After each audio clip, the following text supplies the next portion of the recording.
For them to see you shine, you must stay far away, for you are just like the sun. When you're too close, your light makes them blind, and when you're too far, they seek you. So let them seek you. They're getting your light regardless, but appreciating your presence is different from recognizing your existence. If they don't appreciate your presence, they may never even recognize your absence.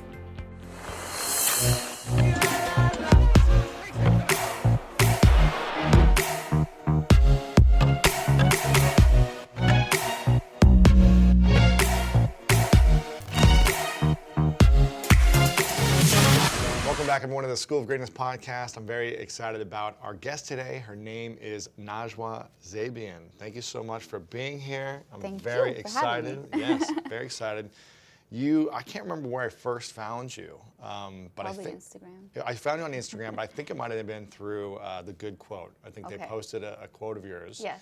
And there's an account that I follow, and I just started checking out your stuff, and I really like the thoughtfulness, the intention behind your words, your message, your energy and your essence. Thank so you. I started to follow you, and I don't know, I think maybe I was commenting on your stuff, and we started a relationship and started connecting over Instagram, and then we chatted on the phone, and I was coming here, and I really wanted to meet you and have you on, so I'm super glad that we're finally connecting. I'm very happy that I finally got to meet you. Yeah. You have an interesting story, because you were from Lebanon, correct? And you moved here when you were 13 or 16? 16. And you came here with your family, or who'd you move with? My family was already here. I'm the youngest of 6 in my family by many, many years. So long story short, my parents met and got married in Canada and then had 5 children. And one day my sister came home from school and my dad asked her a question in Arabic, my first language, and she didn't know how to answer, so it hit him that he needed to take his kids back home to learn the language. Wow. So he up and left to Lebanon, and many years later I was born there. So when my siblings would hit 18, they'd come here to finish their education, and I was the only one who was left there. So I was living with several family members, aunts and uncles, and then at 16 I came here to join the rest. Your parents? Yeah. So how long were you not with your parents? It was a period of about 8 years of on and off. So I would see them for months during the year. They would come visit you, you would come to Canada? They would come visit me during the year, and I would come here during the summer. Got it. Yeah. Yeah, Until very I finally, at 16, I came here with the intention of just staying for the summer, and then the war broke out in Lebanon. I couldn't go back. It was right before grade 12, so it was a sensitive year. So I had to make the decision to stay here, and I hated it. Really? Why'd you hate it? I already struggled to feel like I belonged back there because I lived in so many different places, and now all of a sudden I'm in a brand new country where, you know, people on the streets aren't speaking Arabic, they're speaking English. And although I knew how to speak English, it was just different because now it was a whole other world for me to adapt to. And a way to express yourself in different languages, challenging, So I kind of shut down for a while when I first came here. Arabic, English, any other languages? No, that's it. I want to learn French one day. French, yes. Arabic, isn't that Habibi? Isn't that the word? Yes. Is that my love, my baby, my baby? Yes. I have a few friends that are Egyptian who would always say that to me. Habibi, hey Habibi. Yeah. And it's like universal. Right. In all the Arab countries, you say Habibi to someone that you love. Yeah. Whereas there's differences in other dialects. Yeah. That's cool. Yeah. So you moved here when you were a teenager. It was confusing. You didn't really understand the language that well. I guess you did, but not as well as... I understood it, but it was weird for me to converse in that language when back home it was like an hour a week during English class that I had to speak it, and now everything functioned that way. So it was weird. To produce the language is different from knowing it. You know? Yeah, I mean, I barely speak English, so I know what you feel. Yeah. Now, what was it like then the first couple of years for you? Were you able to connect with peers? Did you have any friends? Were you just hanging out with your family the whole time? What was that like? Very dark times. If I think back to it, I honestly feel like I was invisible at that time. Like I see those times, I don't see them in color because I was so depressed for and looking for someone to blame for the way that I was feeling at the time. You know, is it the war? Is it my family? Is it me? Is something wrong with me? And I would go to school, being the youngest by many years, also in my class, by a couple of years. I was 16 in grade 12. Usually you're older than that. And the majority of the school population wasn't Muslim. And even the Muslims who were there, you know, we were in grade 12, so you're focusing on school, you're not focusing on those kinds of relationships. Yeah. So at lunch, as sad as it sounds, I used to sit in the library and study. Wow. I never connected well with people. And I never wanted to. I just wanted to go home and just Be alone? be alone, yeah, not talk to anybody. It was like that for a while. So you didn't even go to the lunchroom and just hang out with kids, or what?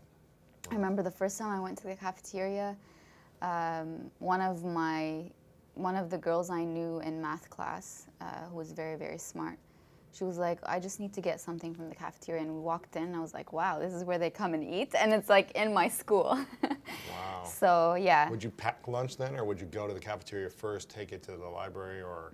I would pack a lunch Got it. So you sometimes. never even had to go in there, yeah. And sometimes I would go home. I would walk home for lunch and come back. Or I would just take a tiny snack with me and eat. Yeah. Yeah, food wasn't really a priority. When you're depressed, you don't really think of, well, at least for me. You either I know. overeat or, yeah, My friends always say, when I'm stressed out, I eat. But I'm not like that. you don't eat. I don't. You just I forget. I just focus so much on my pain that I forget anything else, which is horrible. But yeah.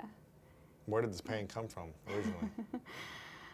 Originally, I think the pain came from my desperate need to feel like I belonged somewhere.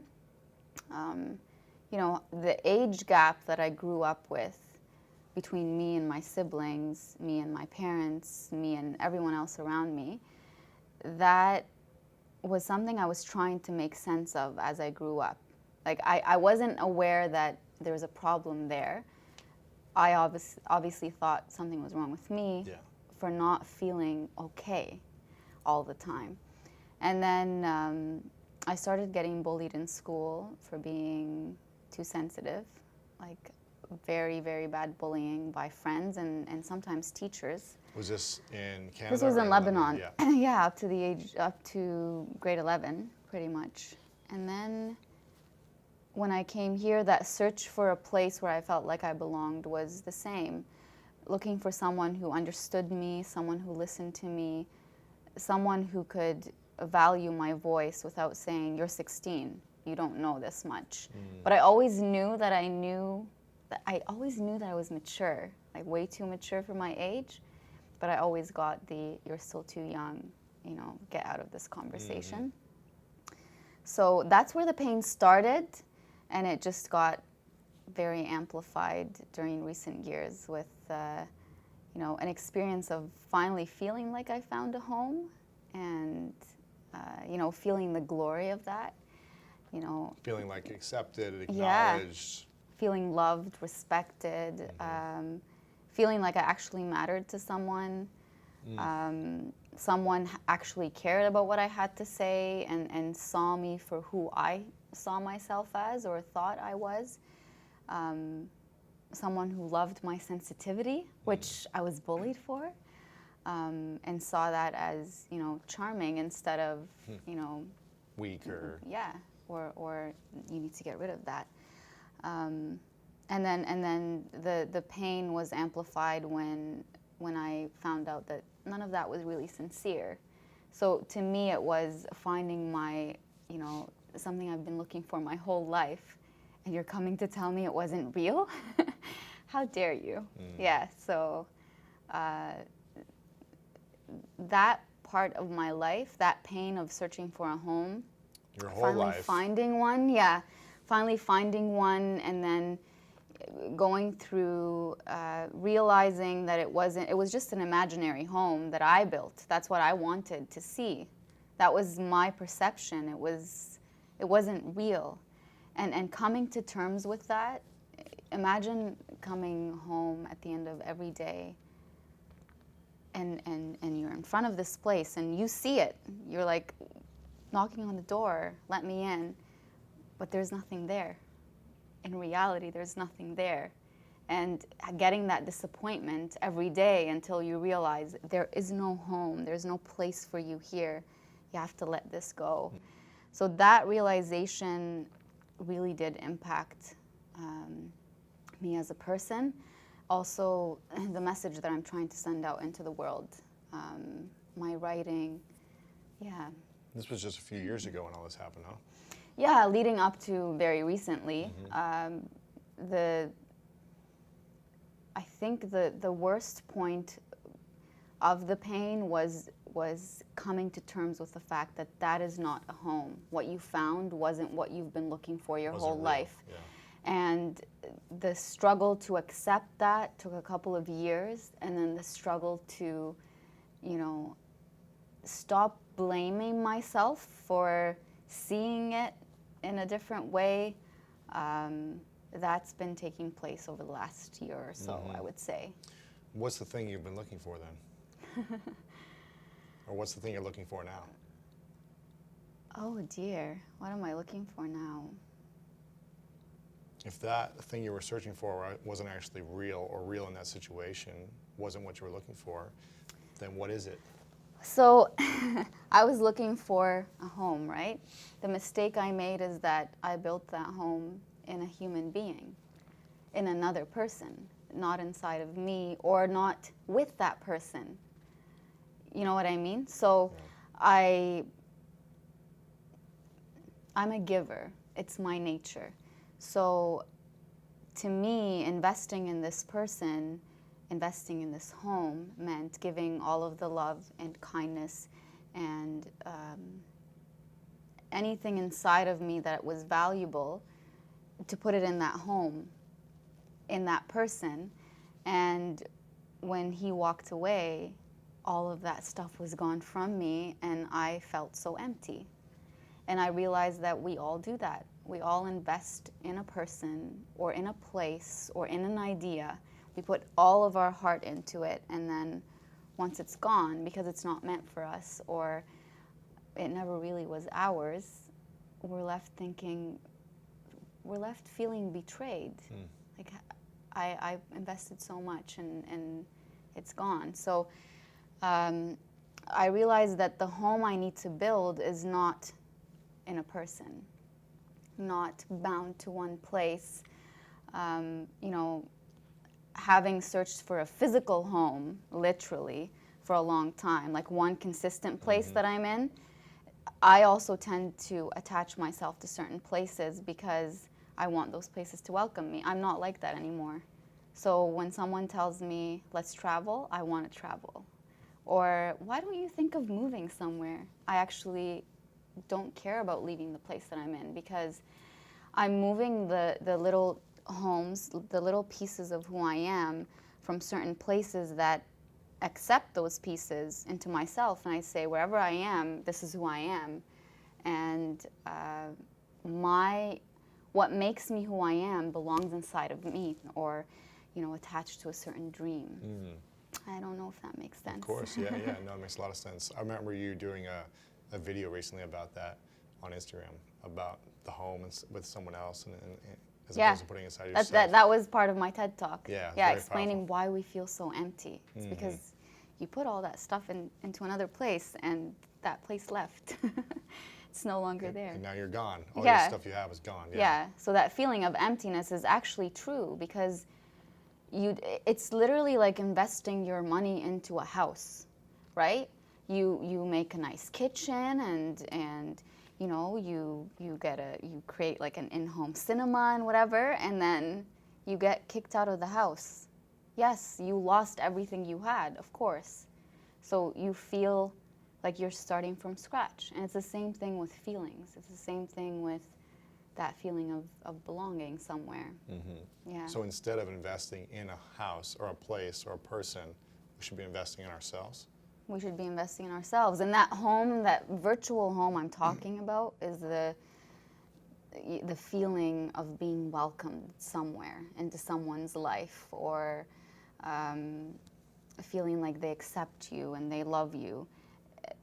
It's like, if if you and I were in a relationship and I came home to you at the end of the day, do you know what I mean? That's the other home I'm referring to. Yeah. So I was in search of both of these homes. Yeah. A relationship and a physical home. Yeah, like a stable physical home Of at course. least. Yeah. Yeah, and I did have that when I came here, but it's still, you know, because of the gaps I had in relationships with my family. Your and siblings were much older, and yeah, and they're great people. I love them very much.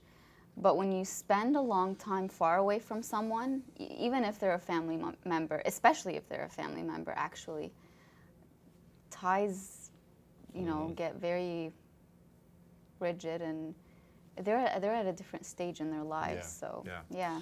what do you think pain has taught you the most about yourself?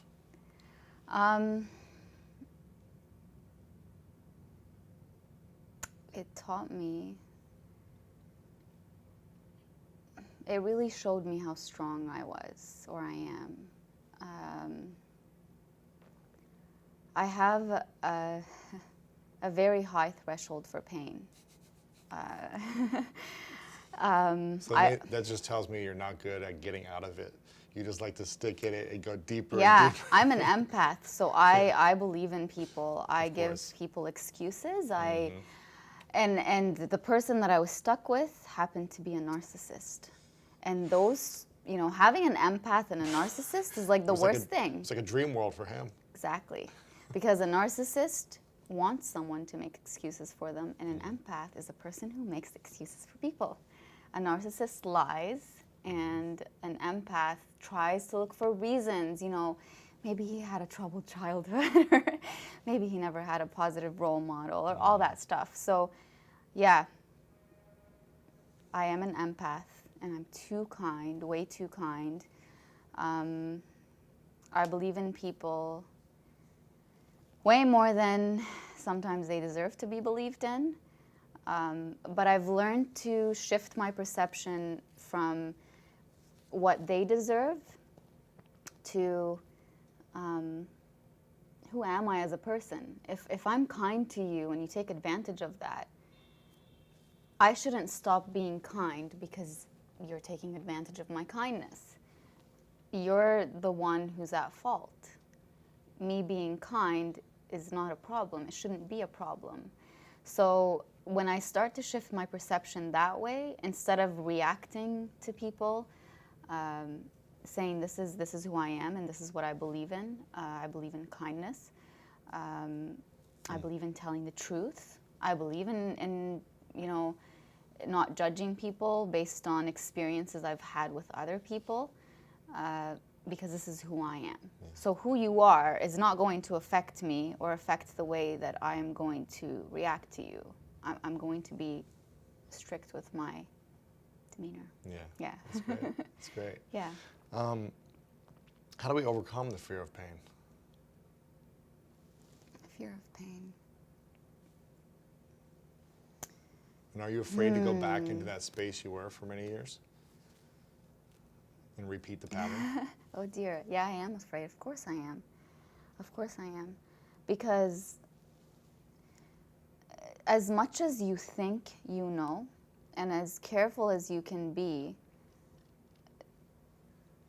you have no idea how someone is going to hurt you or what life is going to bring your way. You could be as prepared as you want to be, but there's no way to shield yourself from the pain that's going to come. And if you say, you know, I've experienced something horrifically painful, which is what I experienced. I went through an experience of gaslighting. I don't know if you know what that is. What's that? It's literally like me telling you, like me walking in here and telling you I have no idea who you are. And you'll be like, we spoke like an hour ago. I texted you. I'm like, no, I have no idea what you're talking about. So it's a psychological manipulation. Wow.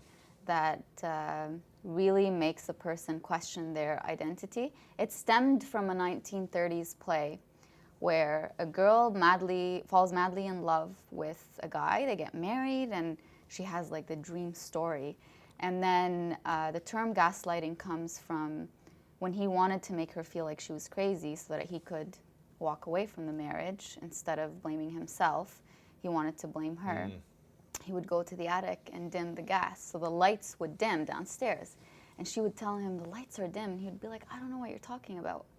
So the only person who could do that to you is someone that you trust, because if you trust them, then you trust that they're telling you the truth, right? Wow. Yeah. So when you go through an experience like that for a period of years and you get out of it, you could easily say, I've experienced one of the worst pains in life.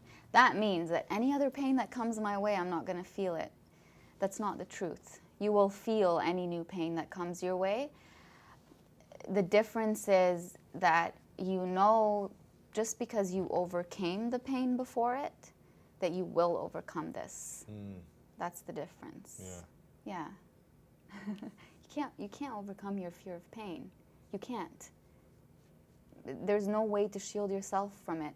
Every person that you meet, every person, the people who look like they're the happiest, they all have pain. We all have pain. We all have something in our lives that's not working out the way we want it to. And even if we have a period of, pure joy and gratitude, life brings something else our way, right? Yeah, of course. What do you think's missing in your life right now? What's missing in my life? Let me think. Definitely not a person, because I'm not there yet. I'm not ready for that yet. More liberation, more self-liberation. What's that mean? What does it mean to me? I live in many different worlds. I live in the world of education right now. I live in the world of my culture and my religion and my family. I live in the world, in this bigger world of my writing, of reaching out to people, and that's the world that I feel mostly like myself in. And I feel like I am trying to balance out all three worlds, like 33%, 33 and 33, when it should be, I should be devoting most of my time to the world that is calling out for me right now. So that is what self-liberation means to me, because it is a decision. Like, as much as I sit there and say, I can't let go. That's, to me, it feels like I'm weakening myself when I say that. Yeah. So I need to make the decision. I think it's challenging, and we talked about this on the phone a little bit. Yeah. I've lost many friends over the years, and I've been distant to my family. I left when I was 13 to be in a private boarding school, so I was just away from my family in general. And I'm the youngest of four as well, so they were gone and off to college and off doing other things. And the more I went into my calling, I felt like the more I had to let go of certain people in my life who weren't supportive or who weren't, lifting me up in that sense, I guess. And it was a challenge to be like, well, I want to still have these friends and I want to be there for my family all the time that I can be, but my calling was driving me somewhere else. And unless they were along for the ride, it was like some people were left behind at certain times in my life. And so I think it's hard to balance 33, 33, 33 for everything. But I know what you mean. It's scary, though. It's hard to, especially for someone who wants to belong. Yes. It's hard to leave somewhere you feel connected. Exactly. And accepted and acknowledged. And I also don't like hurting people's feelings. Of course.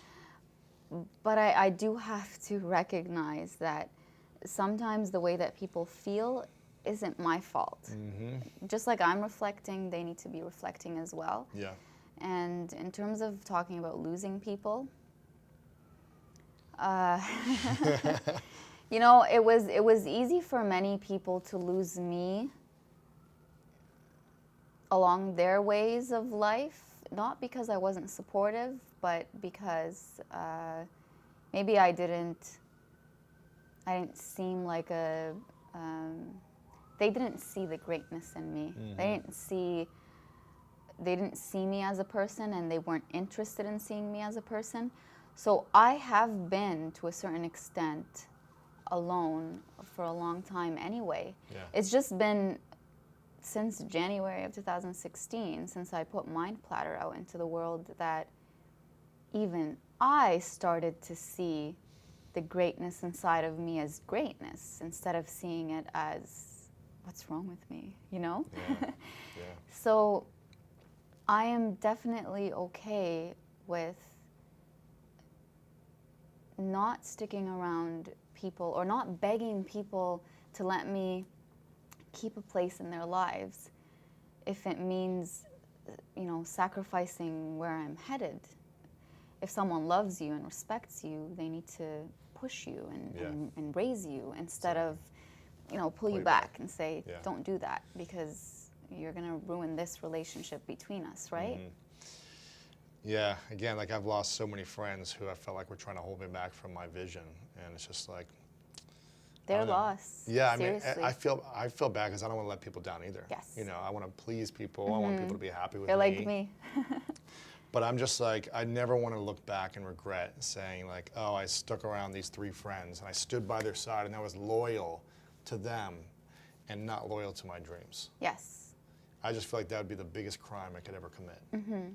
And I don't care what someone says about me or if I'm not a good friend, it's like I have to pursue that calling. Yes. And I'm glad you're yourself. doing that now because we've been talking about that. Now, why do you think people have resonated with your message so much? Because you don't look like every other woman out there. You know, what's it called that you wear again? Hijab. Hijab. Yes. You wear hijab. Yes. Muslim. I mean, you're in Canada, but you look different. You have a different background than I guess most people.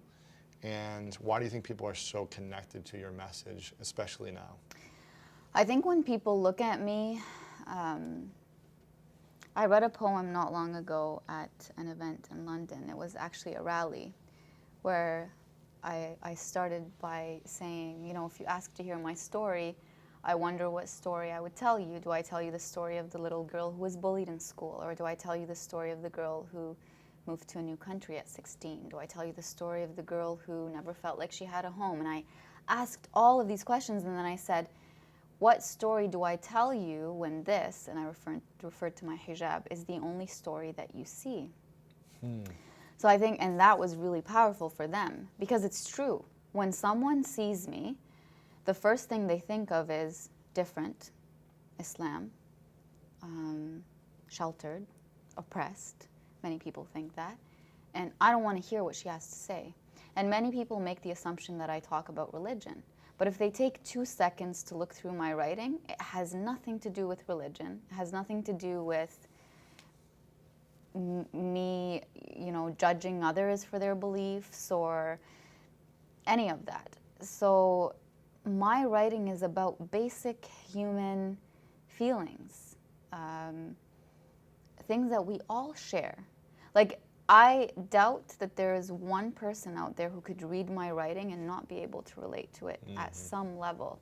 There's nothing in there that just refers to me as a Muslim woman. So An oppressed Muslim woman, at all. It's funny when they tell me you're oppressed, I stand up there and I'm like, well, if oppression means publishing 2 books and teaching and being a doctorate student and speaking and all those things, then sure.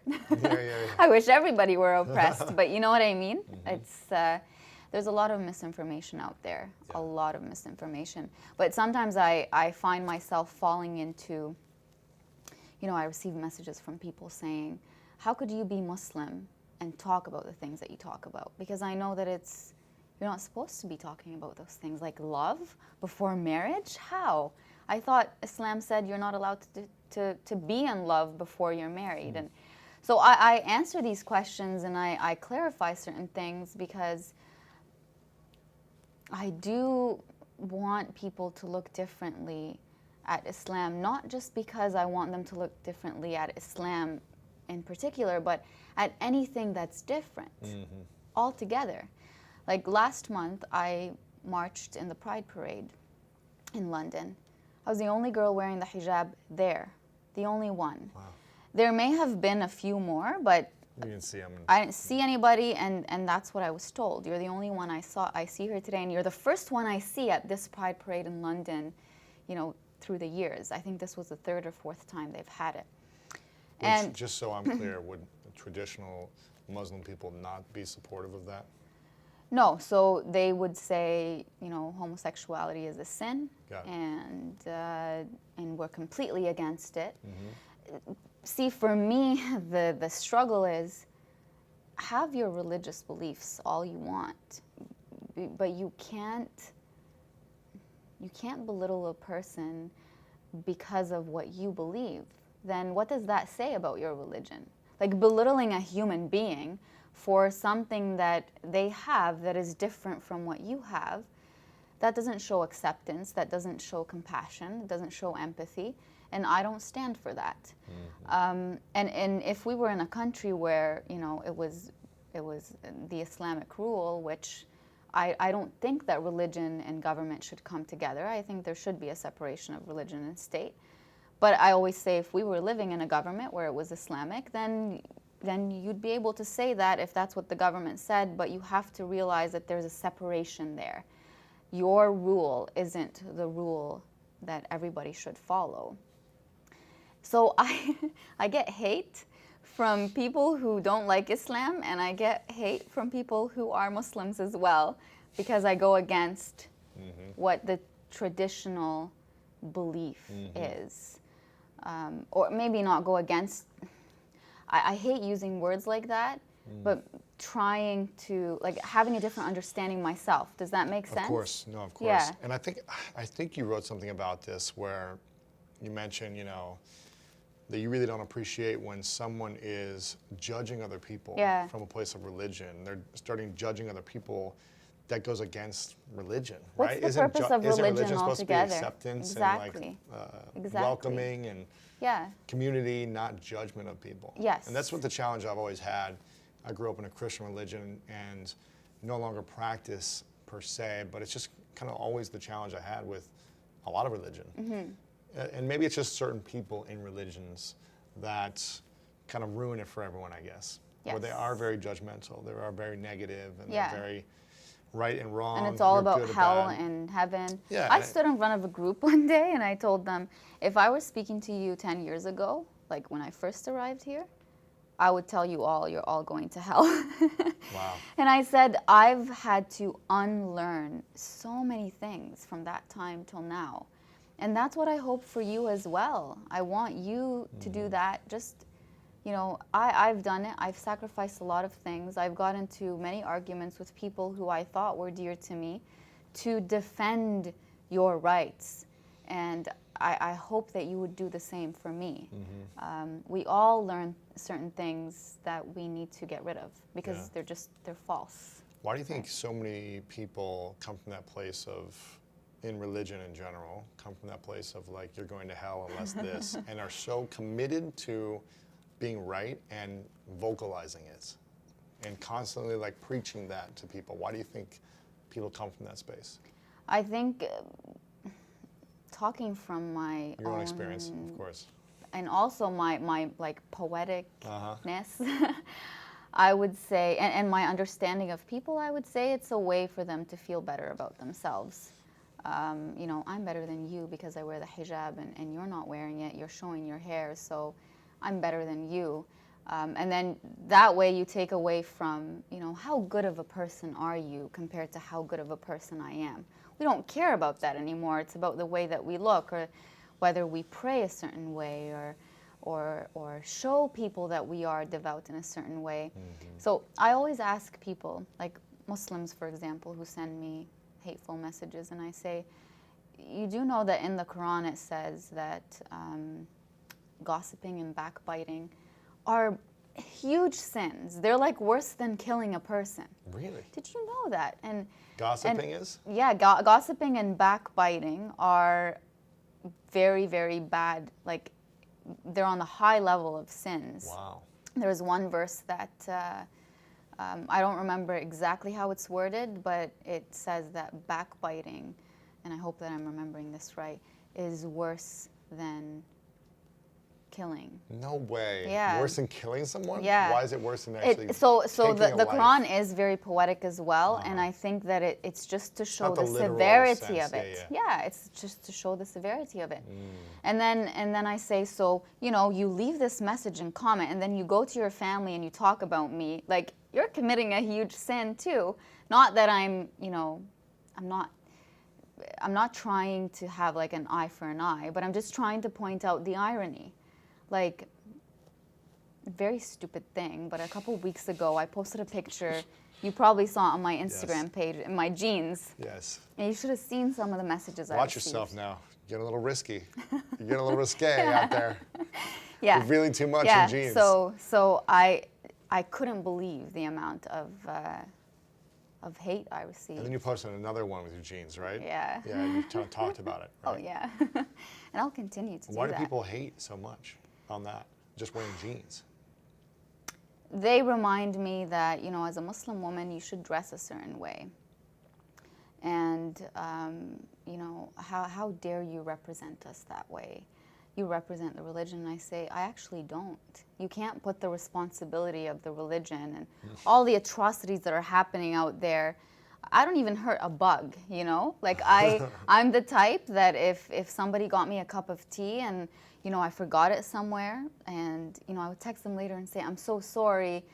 You know, you went through the effort of getting me a cup of tea and I forgot it and I didn't drink it. That's who I am as a person. Yeah. You can't tell me that everything that's going on out there in the name of Islam, you can't tell me I'm the one who's representing it. And why now? Why are you messaging me now? Why not Right. for the last year and a half since my writings have been out? Point to say, something out that they don't like, Yeah. as opposed to acknowledging things that are meaningful. Exactly. Yeah.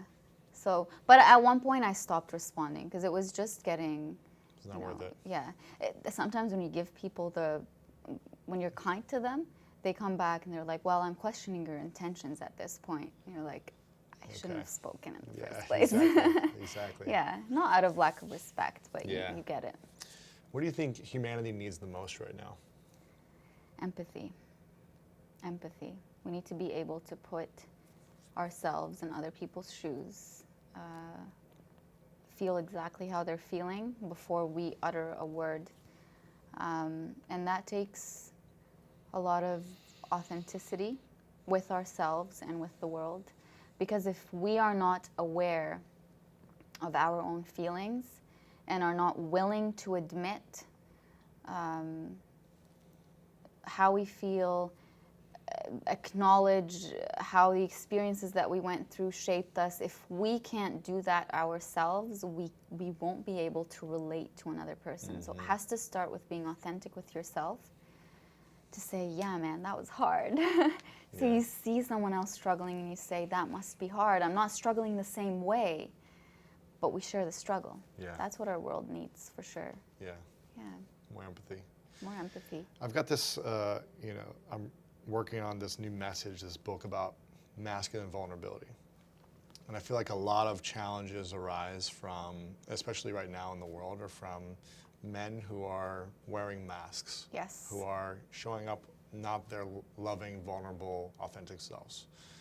For whatever reasons. The pain they're feeling rejected, they're feeling not accepted, they're feeling they need to protect what is their right, or whatever it may be. What message would you have for men?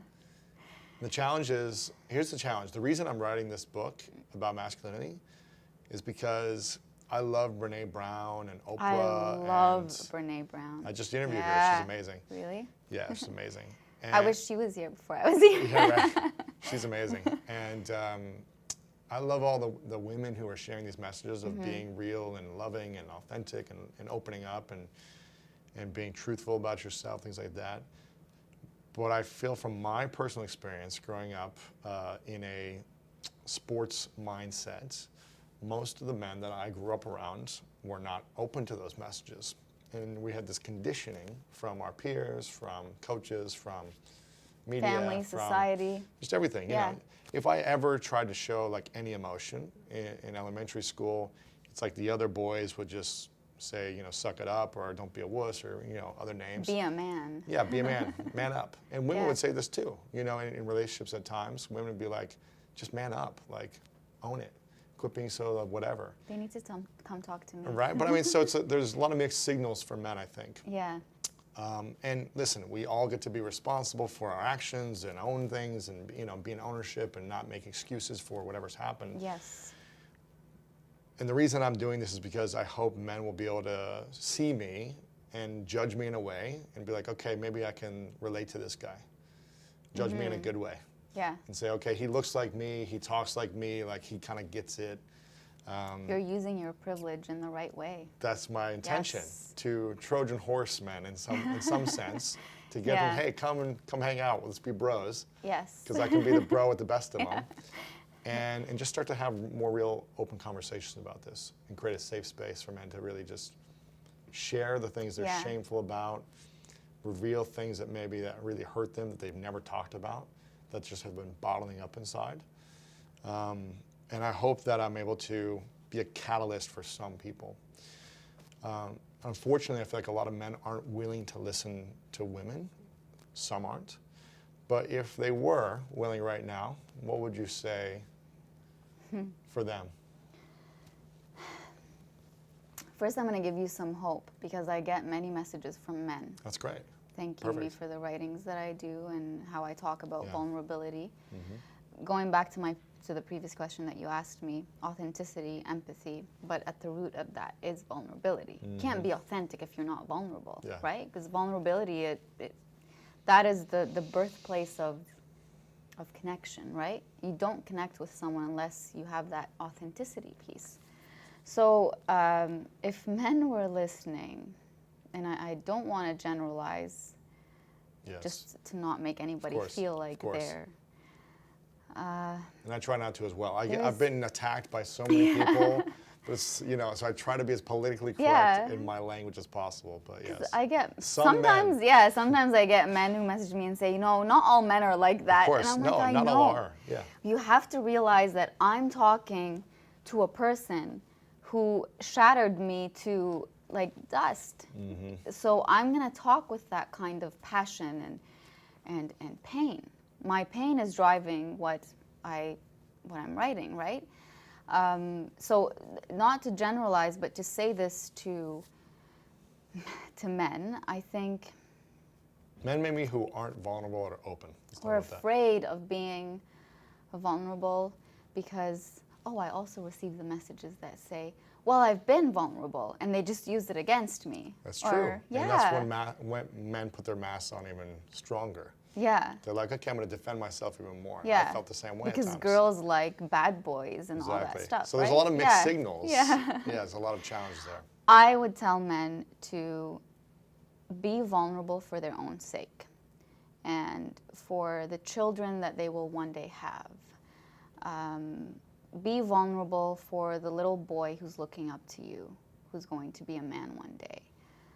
Be vulnerable for yourself, not for the person who is receiving it.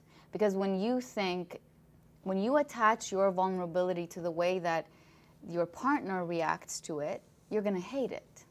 Because you're going to say, I was kind and, she took advantage of me. I'd listen to her at the end of every day or I'd come and talk to her at the end of every day and she would tell me to man up or whatever.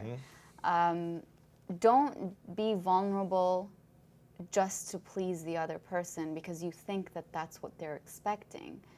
Be vulnerable for yourself because it's such a liberating feeling to know that you are being honest and you are being authentic and you're not hiding anything. If the person that you're with takes that as weakness, that's not the person you're meant to be with. And trust me, there are many people out there, including myself, who see vulnerability and love seeing it.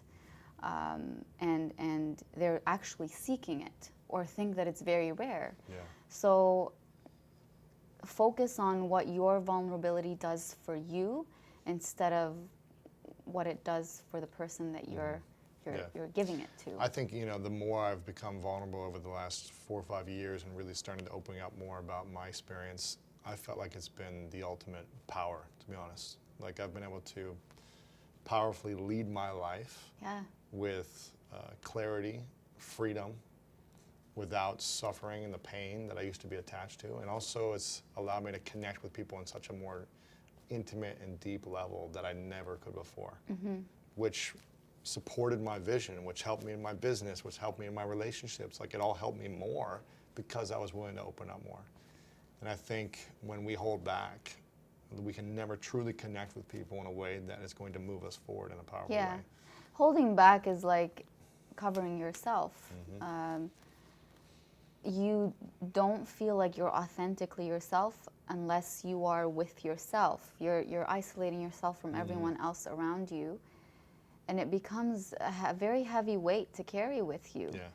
But when you open up and you say, this is who I am, I know you might judge me, I know you might not like this version of a man who I am, but this is who I am. This is what manliness means to me, because this is what humanity means to me, being a human being means to me.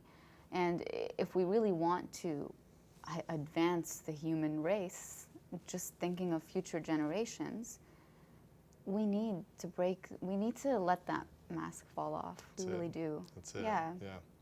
I want to have you read a poem from each one of your books. Okay. So start with Mind Platter. Let's start with Mind And Platter. what was the context of this book? Why did you write this? Okay, Mind Platter is a compilation of journal entries. These are my journal entries. I wrote them not thinking that they would ever be published. I never thought I would be a writer. Did I tell you what I did my undergraduate degree in? No. Guess. Engineering? No. I don't know, I was just trying to think of something. Science. Okay. No one believes that because I don't look like I'm a person who's into science. I did it because my family wanted me to. So I started writing when I started teaching a group of refugees who came to Canada. And I started healing from the pain of that 16-year-old when I started helping them adapt to life here by writing for them. So these are journal entries that took place over 3 years. I would share these writings with them. They would share them with their friends and families, and then a few teachers here and there would see them, and they all said, you need to put this into a book. Wow. So I just compiled them and put them into a book. Cool. That's the context. Amazing. Okay. The one I will read today is the very first. I actually would like to read the dedication of Mind Platter. Sure. It's a short one, and then I would like to read You Are the Sun. To the heart in you, don't be afraid to feel. To the sun in you, don't be afraid to shine. To the love in you, don't be afraid to heal. To the ocean in you, don't be afraid to rage. To the silence in you, don't be afraid to break. That's the dedication. And you are the sun. For them to see you shine, you must stay far away, for you are just like the sun. When you're too close, your light makes them blind, and when you're too far, they seek you. So let them seek you. They're getting your light regardless, but appreciating your presence is different from recognizing your existence. If they don't appreciate your presence, they may never even recognize your absence. So this stemmed from a personal experience, obviously. They all did. And from this one? That one. Why did you write this one? 120.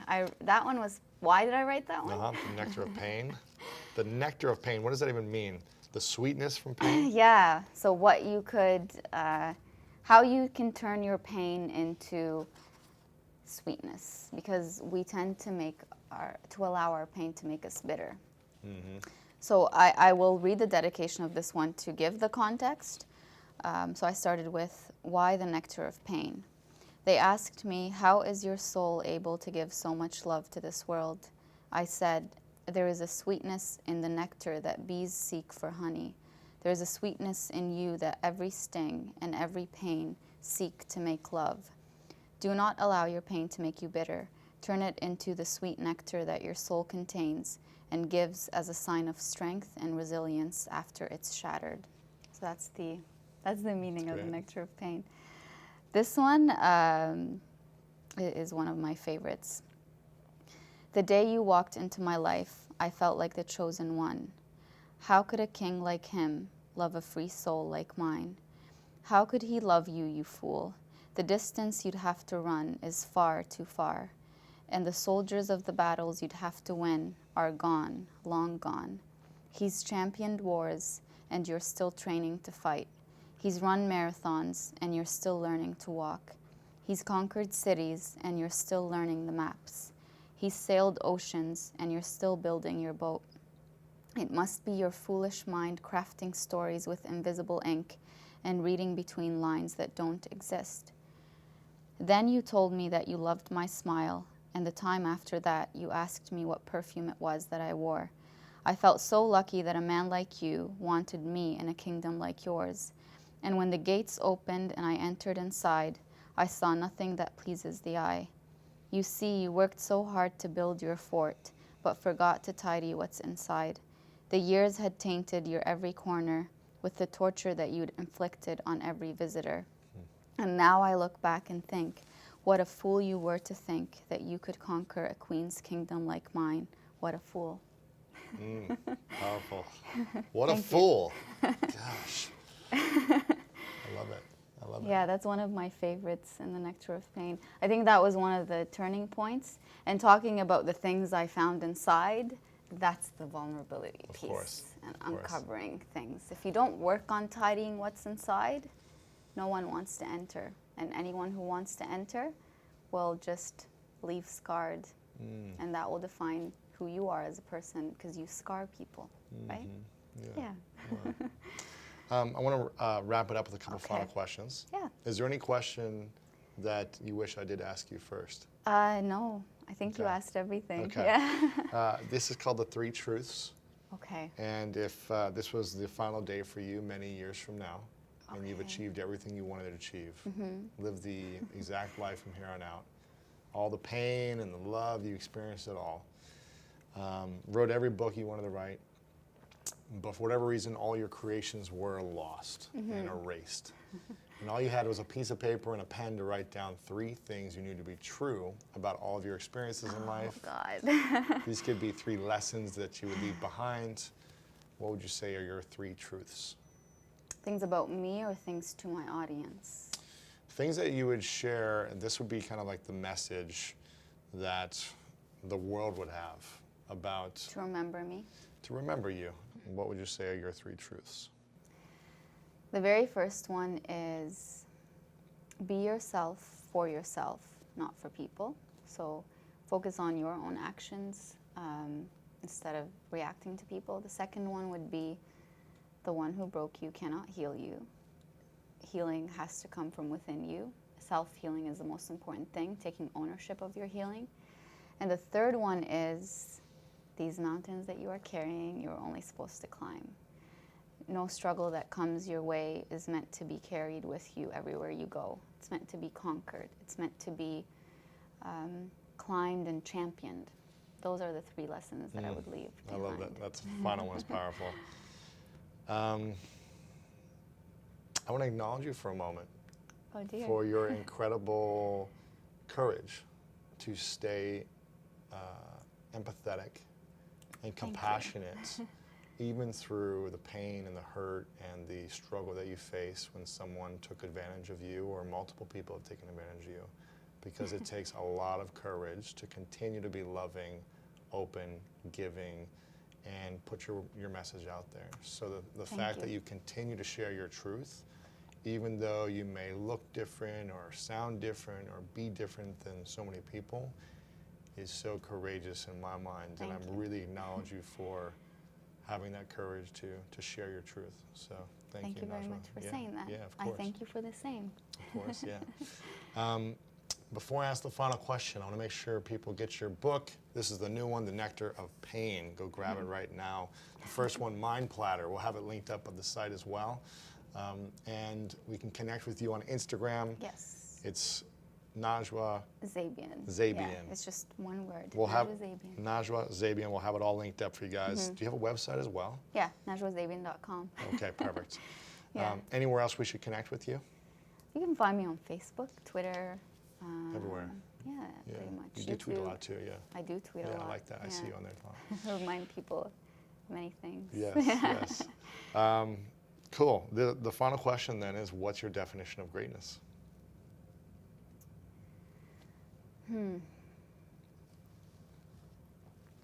My definition of greatness is being true to yourself, being true to your story, owning your story, being authentic with yourself. Because when you do that, that greatness honestly emanates from inside of you, and it just effects change in the world. It has to start with you. It has to start with you being truthful with yourself, with what your true core is, what your weaknesses are and strengths, being true to that, admitting what you went through, how you overcame it, owning all of that, saying this is who I am, that alone makes you great. Yeah. And it just gives you that push that will propel you into the world. That's my definition.